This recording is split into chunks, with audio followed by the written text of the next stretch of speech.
Well, hello, ladies, and welcome back to the Triple Spill, the first one of the new year. Hello, Rachel, over there across the pond. How are Hello, we? I'm good. Hello, how are you? Happy New Year. Am I allowed to say that?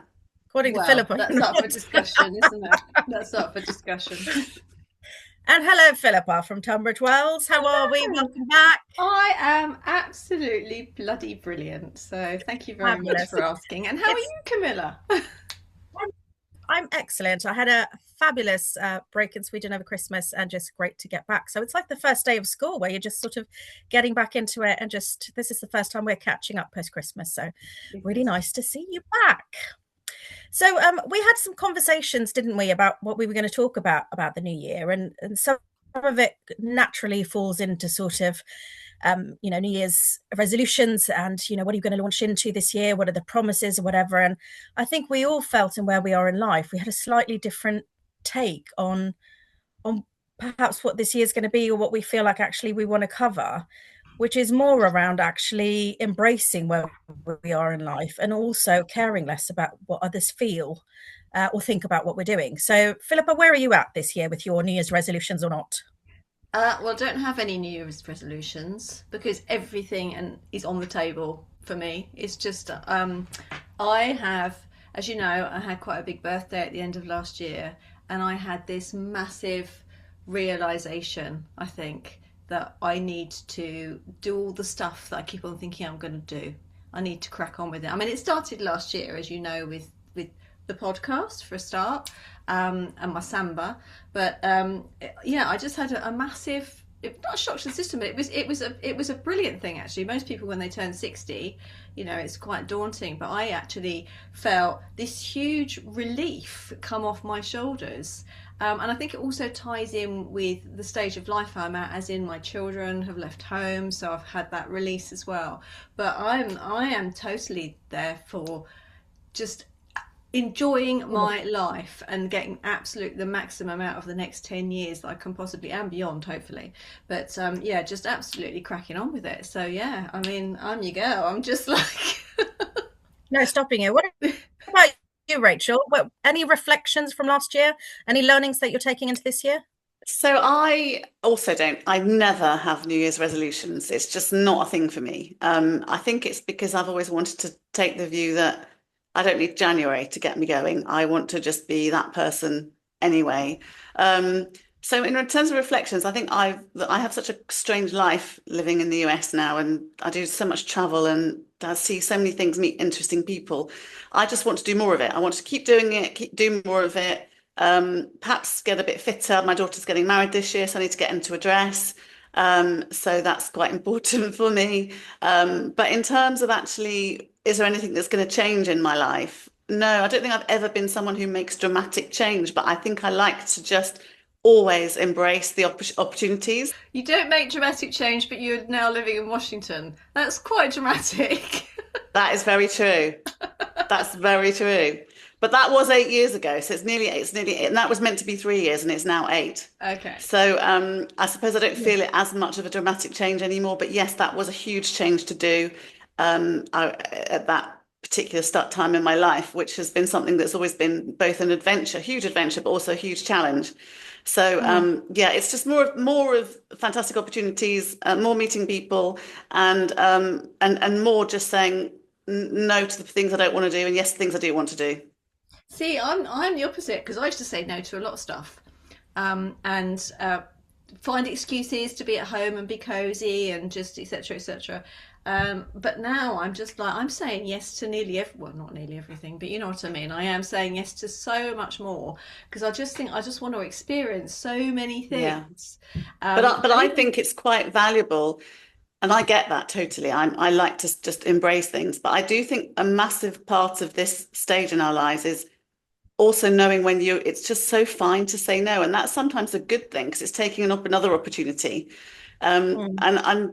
And when you're younger, you do say yes often because you think you should say yes. But the thing that's lovely about what you're saying, Philippa, is you're saying yes because you actually really want to do it. yeah, and I think that the yeses that I'm going for are all social. It's not Yeah. like someone's asking me to do something and I'm put upon. That's just not in my personality. I don't think I've ever been like that. But my yeses are social. It's just, do you want to go to this festival? Well, why not? Why wouldn't I want to go? Let's try it. Obviously everything within region for budget. But yeah, I just want to. I mean, I'll give you an example. So this week, somebody on Instagram messaged me with my huge amount of followers and said, obviously not, small amount of followers, and offered me a free stay at an Airbnb. And I was just like, yeah, she was just like, would you come and stay and put it on your stories? We've never done anything like this And before. your podcast. And my podcast. And I was like, oh, that's so cool. And then I said, where is it? She was like, York. York's amazing. I know, but it's like, I'm here and York's up there. So I just thought, oh my God. And then I just thought, why not? I'm going to York. I've got a friend of mine she's just sold her business, so she's got some time on her hands. And so we're just going to York for 2 days. I was just going to tail end my bit from last year. I think the thing that I'm taking with me, I did set myself New Year's resolutions last year, and that was to sort of focus more on me. And I think for me, midlife is finally the era, from when you're young, but certainly past sort of family life and stuff, where you're finally becoming the main character again. You're taking space, you're prioritizing yourself because you have the balance and the opportunity. And I'm completely with you, Philippa. I think if somebody had told me, 2 years ago, I'd be doing a podcast with a few friends, I'd be laughing my head off, thinking that's the most ridiculous thing I've ever heard. Well, it is ridiculous. But, I still think why it's instead of, no, it's why not? Actually, all of these are experiences. And I think because you get to that certain stage, you feel an urgency or just an enthusiasm and an appetite for just trying new things, whatever that may be, the good, the bad, the ugly, but actually just going for it and trying things and coming away. That's quite exciting. I don't know if you feel differently, because you're a little bit younger than me, Camilla, and I think, Rachel, you're sort of halfway between us. But I feel I've got so much more energy at this age than I had when I was 50 or even 40. Because obviously when you're younger, you're still balancing your career, paying the mortgage, sorting the kids out, there's always something going on. But now it is my time. And friends that have known me 20 years, they're just like, oh my God, what's happened to her? She's suddenly, woken up. And friends that have known me, I spent this weekend with some old school friends that I've known since I was 11. And they were like, well, you haven't changed. You're just, the Philippa that we see today is the Philippa we knew when you were 18, 19, 20 and going clubbing. It's just like I've just got that side of my personality back. So, yeah. Well, you don't have to worry about anybody else. You don't have to check in. You don't have to make sure that somebody's looking after the children. You don't have to make sure that somebody's looking after the animals. There's all these different things that you do in a way. I don't know why it still seems to sit so heavily with the female, but it does. So now you have the chance to go and actually do and be. And the interesting thing about you, saying about going to York, it makes me laugh really, because that's the thing about America. They do road trip. I mean, we think a drive to York is literally like we need to take 2 weeks, 2 weeks to do it. But in America, my friends just constantly driving hours and hours and hours. And actually, the good thing for us is that's when people listen to podcasts. Ooh. So that is a time for you to be listening to a podcast. But it's a good thing to start understanding that we're not just this tiny little island in the UK, that we can actually go and travel and see things and do things. And it's so much more interesting. It makes us more interesting, doesn't it? Yeah, no, I totally agree. And I just think it, even though, I have been to York before, it's very beautiful, and I'd like to go again, obviously. But it's just for me, I'm going to get to spend 48 hours with a friend of mine that we normally wouldn't have. So, and that's just going to be, it's just going to be brilliant. So, yeah, I'm really looking forward to it. But do you also, you were saying how your friends say you're the same person. The thing that I have realized every time I meet up with people I've known since perhaps I was 18, 16 or whatever, the reality is we don't change. We're actually no different. It's just that we have this age thing that hits us. So people's perception of us is different, but we're the same people. Nothing's different. Okay, so all the experiences that we've had adds to maybe different aspects to our personality, but really That's the fun part of it. Yeah, Nothing much I think changes. so, but I think there's a part of my personality. Sorry, I'll shut up. I seem to be hogging the floor at the moment, but there's a part of my sorry, there's a part of my personality that is, if I've got to care for anybody, children or even a dog, then I will put them absolutely first the whole time, and I'll be like, oh, and if I'm going out for dinner or a party, I'll be like, oh, we've got to get home, let the dog out, let the dog out. It's just in the back of my brain. Whereas now I'm just like, I'll stay out till I bloody well want to. So Do you think it's because, I'm still in the work, the mortgage, the child, the dog era, and I feel like I've constantly got about 89 tabs going, thinking about everything. And I find when I go away, it's the time where I can really find peace to just let go. So I ticked off one of my bucket lists last year, which was to do a Norwegian cruise. And it was the most peaceful experience I've had in my life, because not only did we go without the children, and I love them dearly, but hadn't been on a holiday without the kids really for absolutely donkeys.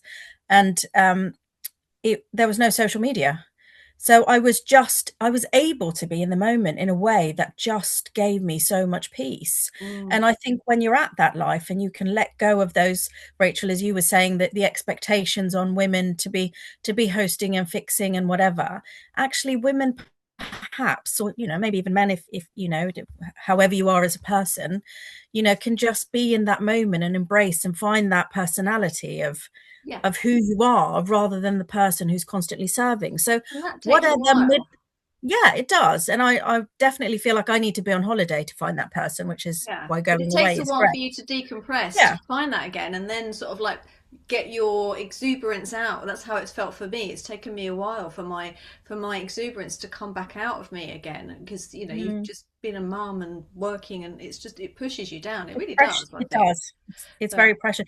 What are the midlife myths do you feel like, because I think before the expectation was that women get to midlife and we're not seen, we're sort of over it, we're not attractive, we're not capable, we're just sort of in the background. And I feel like we're so fortunate to live when we are now, because this is the era of really women in midlife really coming into power and being celebrated, and all these doors are opening. So what are the midlife myths for I mean, you? Do you feel like actually it's debunked, Rachel? well, it's interesting about this women are, become invisible over 50 thing. It's always irritated me hugely. And I think that's in women are telling women that. And Yeah. really, for me, it's a bit like, well, who am I wanting to see me anyway? I mean, I want to just enjoy, and the people who want to see me, I'm happy for them to see me, but I don't, that whole invisible thing is another way of us putting ourselves down.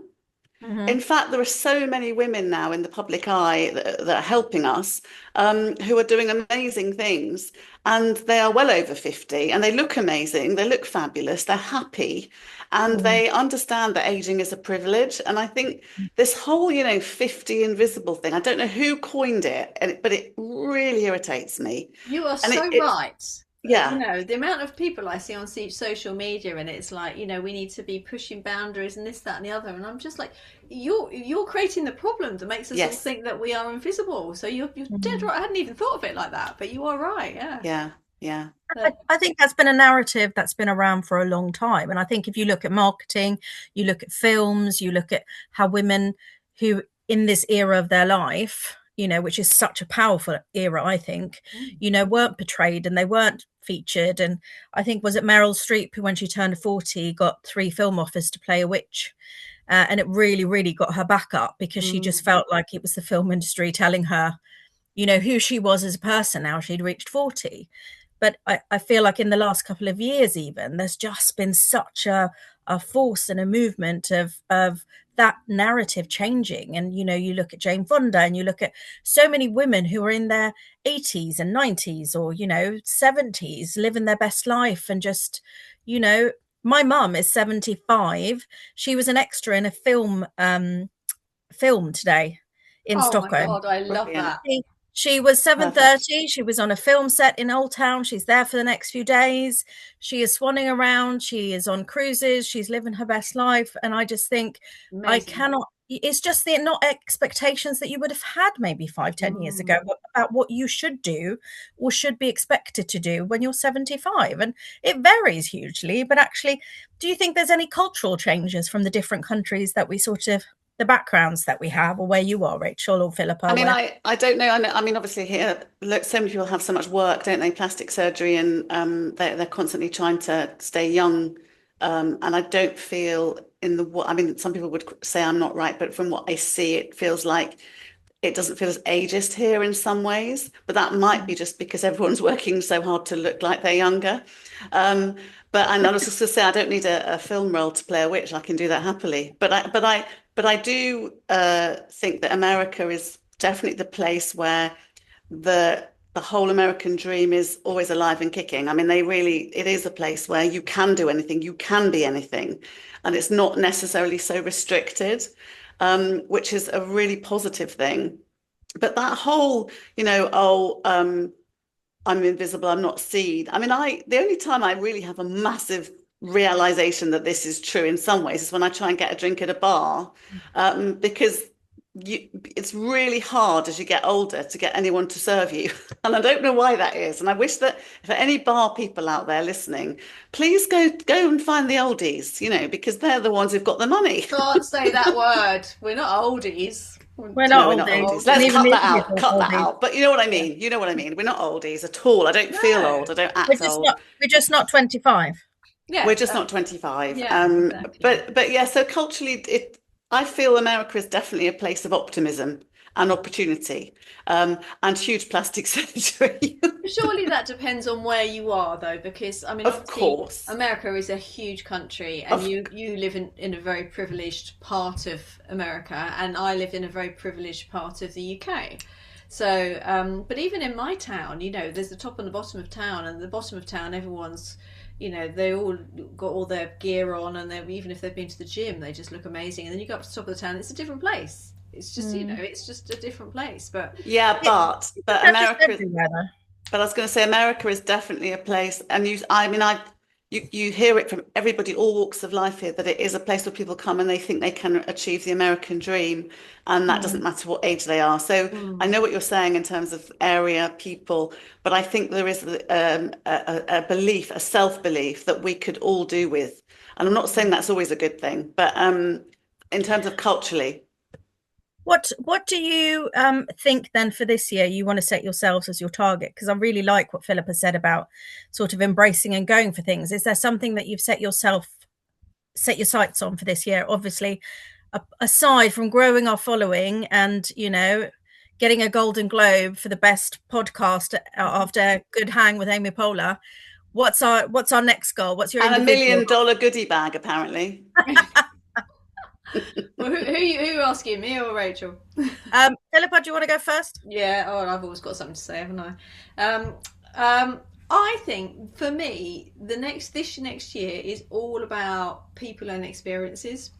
It's just like, I don't really care about cars and fancy this and fancy that. I just don't care. It's just like, I want to, I personally want to travel, so I will travel. I'm already starting to book things in.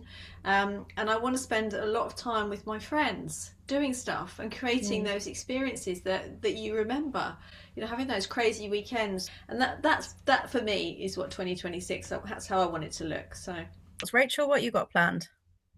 Lots of travel. And hopefully doing new things and meeting more people, staying positive, doing lots of podcasts, and fitting into a dress for my daughter's wedding. I'm going to call you back to our original topic, Rachel. And so what are you going to do that's the fuck it moment? Excuse the French. What's your fuck it moment? Well, the thing is, I honestly think I've been like this for a while. I really right, actually. I don't think 26 is my year to say fuck it. I think I've been saying it for quite a while. I think that's just in your personality. But what I would say is that there is a realization as you get to this age, which is, it's now or never. Yeah. So, I love things like I'll go salsa dancing. I'll go and do line dancing. I'll do country dancing. I'll do anything if there's an opportunity, I'll give it a go. Whereas I think 20 years ago, I might have been a bit more nervous, like who's watching, who's in the room, who cares? Oh dear, Yeah. oh gosh, what if somebody takes a photograph? I don't care. So That's that how is yeah. definitely something that's getting better and better and better day by day. That's how I feel about my samba, because this samba band's been around for years, and I've wanted to join them. I don't know, about 6 or 7 years ago, but there was something that stopped me. It's just like, oh, is it cool? You know, what if anyone sees me? And then I just got to this stage, and I thought, no, fuck it, I really want to do it, and I just absolutely love it. I get such a buzz from going, and they're the nicest people on the planet. So yeah, that's what I love. But Camilla, what are you going to do? Come on. What are What you am I going going to to do do? for 2026, which is going to stick What? 2 fingers up to the world? I think just believe in myself a bit more. I think I'm still at the fuck it stage, but I'm still teetering on that. Maybe if I'm rubbish, or maybe I shouldn't, and just at the sort of doubting myself. And I don't want to do that anymore. I just want to go for stuff, and push myself out of my comfort zone. I want to do a bit of writing. I've always secretly wanted to write a book. Brilliant. I don't know what about. I don't know how to go about it, but I just sort of want to explore the writing bit and just Mm, finding more time for me. mm, And definitely sort of being at home at Christmas. I sat the day before we were flying back and just sort of bawled my eyes out because I so didn't want to come back. But it's finding those moments with family and friends, because I've been in the UK now for 28 years, and you know, I've lost people during that time, and you know, I just really want to create those moments with my friends and mm. find that bit of me that's just the friend, not the mum, not the partner, but Yeah, just the me that's the friend that can just be goofy and just find those moments. So yeah. And sit more and of have that. a glass of wine and a giggle and just laugh about stuff. Yeah, And they can be the best nothing. nights, can't they? They can be the best Yeah, nights. absolutely. So that's definitely my sort of fuck it to the expectations and having a perfect home and having a perfect whatever, but actually just prioritizing that time for my own personal development and Mm. also with family and friends. So My I other think one that's that I might do. So I've got so many, honestly, that I have all these mad ideas that I'm going to do something. So I went to a gig at the O2 in December, and it was Jamiroquai. Do you remember Jamiroquai? yeah, big hat. Absolutely, I was dancing my little socks off. I just absolutely loved it. But the support act was a really great DJ playing the most amazing house, acid jazz, just really, really good music. And I'm a massive music fan. I mean, most of the time I've got music in my ears, music in the house. It's just a real part of my life. And I came away from there, and that DJ was a French guy, and he was 74 years old. And Oh I came wow. back and I thought, oh, I'm going to buy myself some decks. I'm going to become a You DJ. should. My brother-in-law's just started DJing. He's, like in his 60s. Exactly. So I'm seriously thinking of doing it. And I probably won't DJ to anyone apart from, whoever's in my What kitchen at the party? time. But I I, just, I why I not? sent you that. I sent you a link just before Christmas about the Swedish DJ called Gloria, and she started DJing when she was 74, Yeah. and she now exclusively does clubs and stuff, and is absolutely smashing it. And I just Yeah. think I love these stories with people who are just defying expectations, whatever they might be, and whoever has set them, but Mm. actually just going for whatever the hell you want to, just because it's your life and it makes you happy. Yeah. I read something recently that somebody had it was about our age, and it is true that there's something happens to you, a realization that it is now that you can do things, and And it's really liberating. Mm. yeah. That's how I It's feel. so lovely, and also, when you if only you could teach your younger self, um, if you could be what you are now, to tell them to be what you are now in your confidence levels. Yeah, I also read something about happiness sort of levels of people, of decades of people, and people in their 60s came out as the happiest people. Really? Because I think they've gone through, obviously when you're young, it's not that measurable, and then you get to your sort of like teenage and your 20s, and it's quite stressful, isn't it, really? And then you've got your children, etc., and you may have elderly parents, but by the time most people get to their 60s, that a lot of those pressures have gone, and touch Mm. wood, they've still got their health, and they've probably got a bit of Mm. money behind them. Mm. And I So heard a great talker recently at an event that I was at, and he was talking all about this happiness. I mean, happiness needs a podcast on its own, doesn't it? But mm, and what he came to the conclusion with all the studies that he'd done is that it's really vital that when you get to our age, you don't look back and think negatively of what your life was. And you've got to somehow park what perhaps you didn't think was right, but take everything that was good and from it and be happy where you are. And it's all about that knowing and understanding that, you know, you make your own happiness, and there's no need to look back and be miserable about maybe certain things that didn't go right, because actually at the time they probably were okay. And also it's these things that lead you, whatever it's a positive or negative experience, the negative and the challenges is what makes you grow, and it leads you 100%. I believe to where you're supposed to be. And you might not see it at the time, but I think the challenges is what really creates us as human beings to have resilience and to have experiences and you know, to learn. And I think there's a blessing in the lesson, you know. I think that's why I am quite a positive person, and I do always put a positive spin on things, probably a bit too much, but I've always done that. You know, everyone's had crap in their life, including me, and there's a couple of things that have happened in my life. I won't obviously go into it, where, you know, I could have been sitting there licking my wounds and feeling sorry for myself, but I just thought, no, okay, fine. What am I learning from this?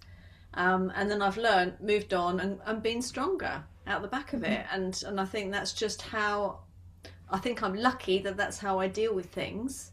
I don't dwell on things, but yeah, I think it does help to have a positive discussion. Glass is half full. Well, it's not at the moment, darling. It needs topping up. It should always be full. See, that's another fucking moment. It's a Monday and I'm having a glass of wine. I love it. And for the triple spill, the glass should always be half full. Whatever cocktail beverage you're drinking, it should always be half full. So thank you so much, ladies, for another fabulous catch up. And if you are listening in to the podcast on Spotify or Apple, please do give us a follow on Instagram at the triple spill. We'd love to see your comments and hear more. And we look forward to seeing you next time. Thank you, ladies. Bye-bye. Bye. Bye.